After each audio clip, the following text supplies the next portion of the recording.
they have been polar. HBr, the electrons go towards the bromine. POCl3, the electrons go towards the oxygen. CHO2 is going to look like this. And the electrons are going to go towards the oxygen, so that one's going to be polar. SnCl4, SnCl. How many does tin bring? Tin brings 4. So chlorine brings 7. 7 times 4 is 28. So we have 28 plus 4, 32 valence electrons. 1, 2, 3, 4, 5, 6. 6 times 8, or 6 times 4 is 24. 8 times 4 is 32. So that's that. So this is going to be, it's not going to be polar because there's not an unfair share of electrons anywhere. All right, the electrons might be pulled towards the chlorine, but it's going to be pulled equally along on the whole molecule. SbCl5.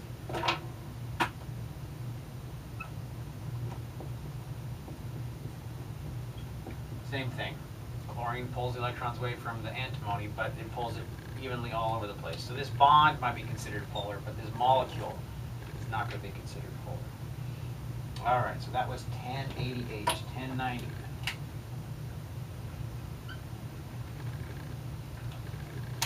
Okay, 1090.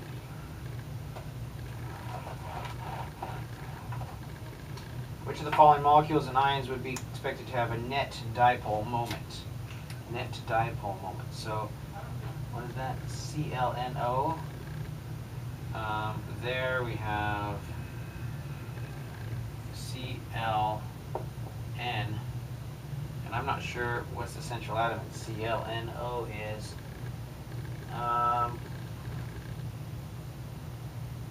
But it would have a net dipole moment because the electrons are going to reside either on, or going to go towards the oxygen. So, which would be expected to have a net dipole moment, 1090. So, A would be Xef3+. Let's see what that one looks like. Xe. So let's see if that ClNO. If this is what it looks like. We have 1, 2, 3, 4.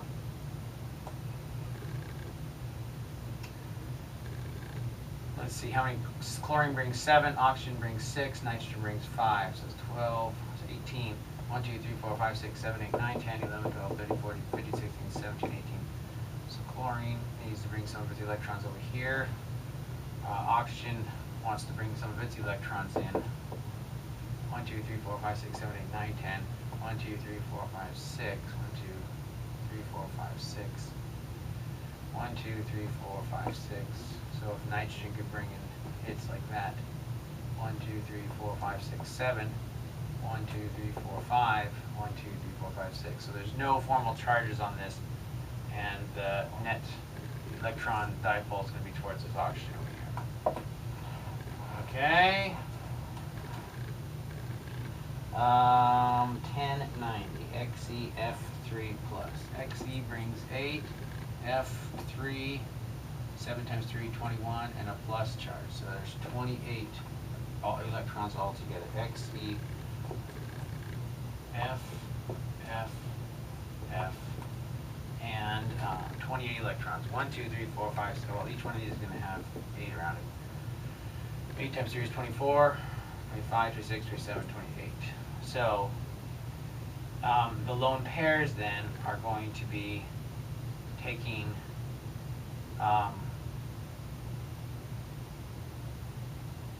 let's see. So we have our xenon in the middle.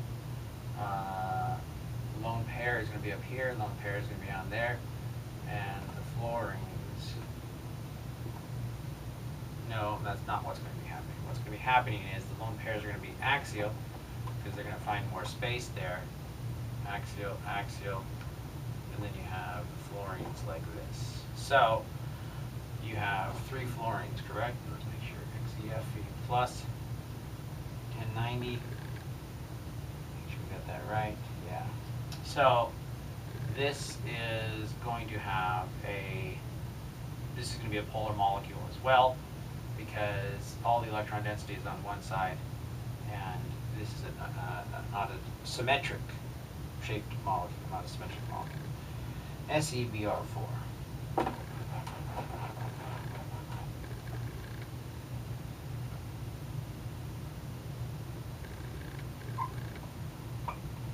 Seven times 4, 28.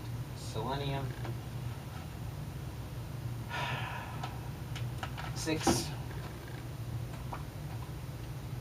34. SeBr. We need 1, 2, 3, 4, 5, 6. So we have 8 electrons around all of these. That's a total of 8 times 4 is 32. So we have some lone pair electrons there. So that means it's not going to be equally shaped, right? We have 4, 5 regions. So we have central atom is selenium, bromine up here. The lone pair is going to be in a equatorial position. Br here, and then a Br down. All right, so we have a seesaw shape. So this molecule is not symmetric, so it's going to have a net dipole moment as well.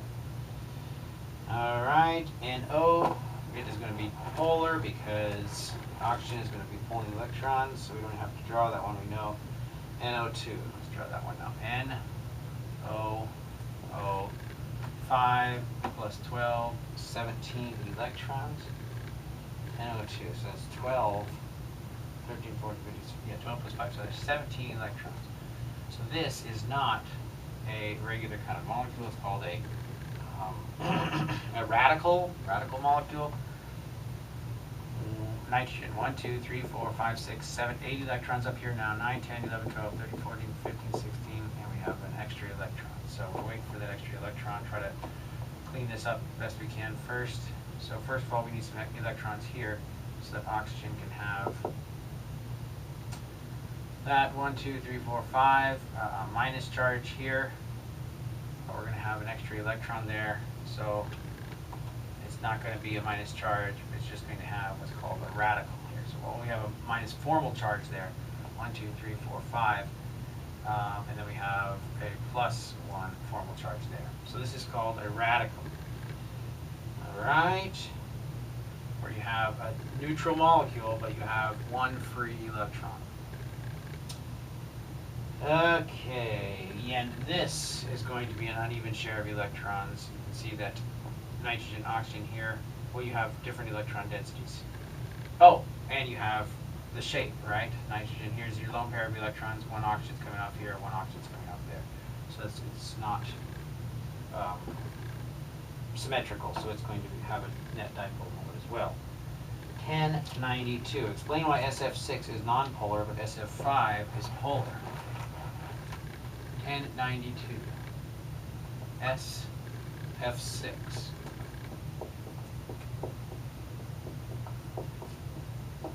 So 1, 2, 3, 4, 5, 6, right? So now we have 6. And we're looking at Sf6 and Sf5. Sf5Br. Sf5Br. So here we have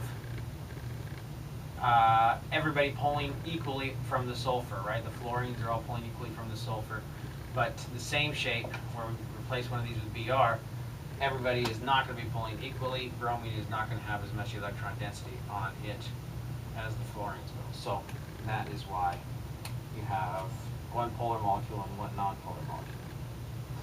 1094.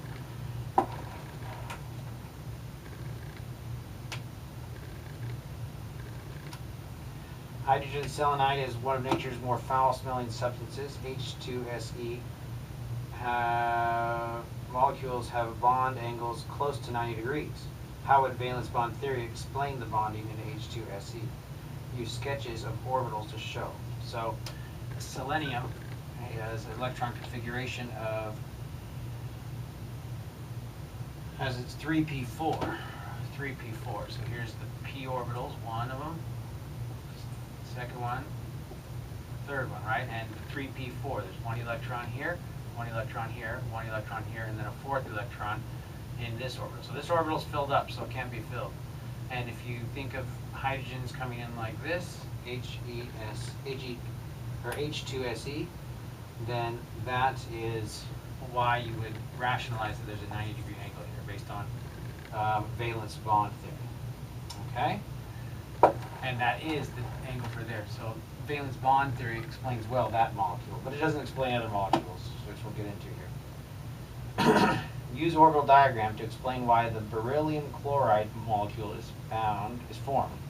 How the beryllium chloride molecule is formed. What kind of hybrid orbitals does beryllium use in this molecule? So if we're looking at beryllium chloride, so beryllium has a +2 charge, so we have BeCl, Cl. So when beryllium its electron configuration is 1s2, 2s2, 1s2, 2s2. So if we have our 2s2, there's 2 electrons, but it's spherical. So how would one orbital be interacting with 2 others like that? Well, let's see, what kind of hybrid orbitals does beryllium use in this molecule? So it must be using sp hybrid orbitals, because there's 2 regions of electron density. So it's going to be using sp hybrids. Is there anything else they wanted to have us answer on that one? 1096. sp hybrids, yeah. Okay. Oh, they want to. Let's see.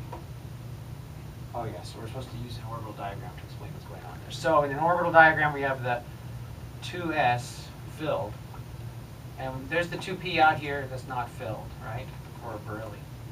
But to form 2 regions of electron density, this 2s can't form 2 regions of electron density. It's 1 orbital. So what we're going to have to form is sp orbitals. We're going to have to form 2 of them. So we have 2 hybrid sp orbitals, and then that's 1, 2, 3, 4, and then we're going to have 2 p orbitals left over. So these hybrid sp orbitals are going to bring 1 electron from beryllium, and then the other electron, which we'll draw as an X maybe, coming from chlorines. All right? So in chlorine, the p orbitals are bonded from chlorine. So we can draw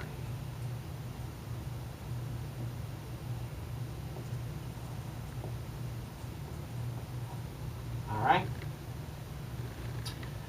Draw Lewis structures for the following and use the geometry predicted by the Vesper model to determine what kind of hybrid orbitals the central atom uses in bond formation. So we want to draw the molecule and then predict what kind of hybrid orbitals are being used. ClO3 minus. ClO.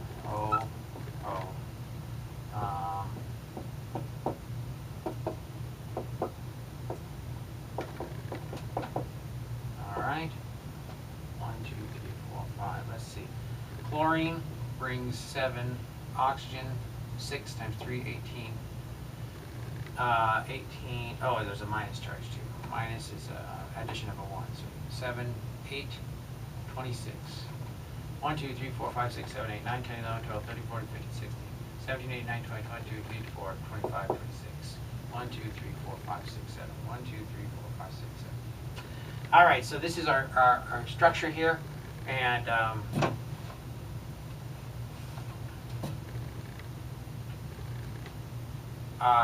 what are we looking for? We wanted to see, so first of all, the orbital, the hybrid orbitals, right? What number are we on? 1098? Okay, so it says draw Lewis structures for the following and use geometry predicted by Vesper models to determine what kind of hybrid orbitals the central atom uses in the bond formation. Well, we have 3 regions of 3 bonding regions, and so that's going to have to be sp2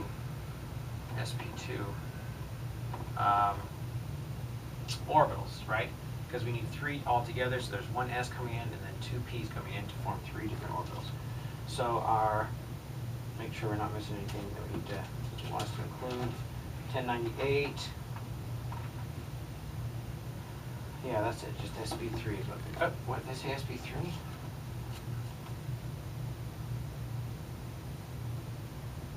Oh, sp3 because we have 1/4 region of electron density. Sorry about that. sp3. There's 4 regions of electron density. 1, 2, 3, and 4. All right. 1098. B, SO3.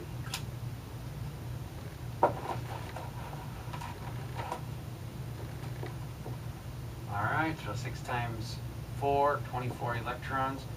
Sulfur, oxygen, oxygen, oxygen. 1, 2, 3, 4, 5, 6, 7, 8, 9, 10, 11, 12, 13, 14, 15, 16, 17, 18, 19, 20, 21, 22, 23, 24. Alright, but we need to bring some of these electrons in so that sulfur can have 8 electrons around it. And 1, 2, 3, 1, 2, 3, 4. So we're going to have to bring in another set of electrons so that we can get the 2 more sets. Now we have 1, 2, 3, 4, 5, 6, so nobody has a formal charge. So we see that there are 3 regions of electron density, so this is an sp2 hybridized molecule. All right, what's next? 1098 OF2. OF2, fluorine brings 7 each, there's 14 plus 6, so that's 20 valence electrons.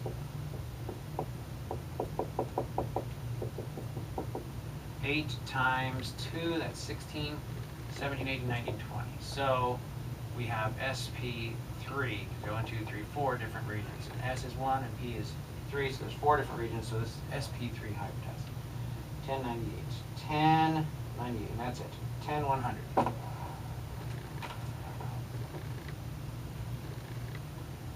Use the Vesper model to help you describe the bonding in the following molecules according to valence bond theory. Arsenic trichloride.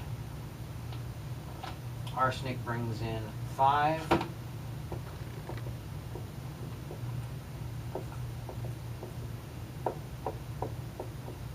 So we have 7 times 3, 21 plus 5, 26 altogether. Each one of these chlorines is going to have 8. 8 times 3 is 24, and then we have 2 lone pairs there, so this is going to be an sp3 hybridization occurring. What is their question? 10100. Use the Vesper model to help you describe the bonding in the following molecules in valence bond theory. So, arsenic is going to have, let's see, yeah, there's 4 regions of bonding here. So the shape of this is going to be tetrahedral. So this is going to have an angle of about 109.5.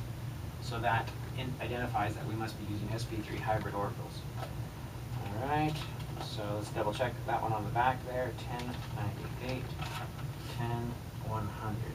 A hybrid orbital system, sp3 hybrid. Okay, so they're also drawing an orbital diagram. Did they ask us to draw an orbital diagram? Anyway, let's draw an orbital diagram for arsenic. Arsenic is S4s 4p3. So 4s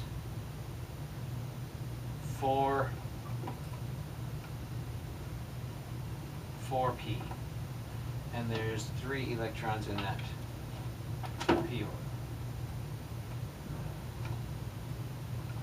All right, so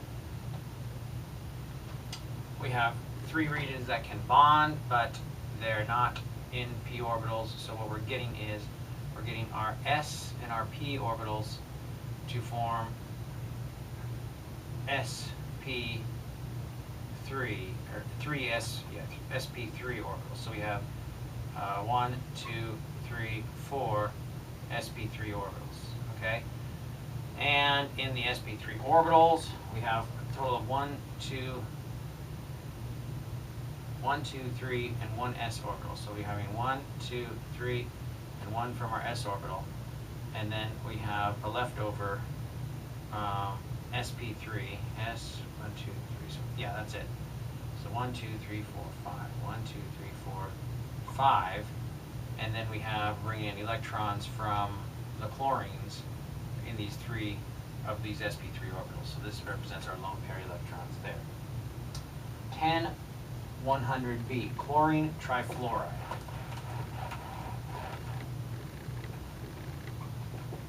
Seven times 4 is 28 valence electrons. Chlorine.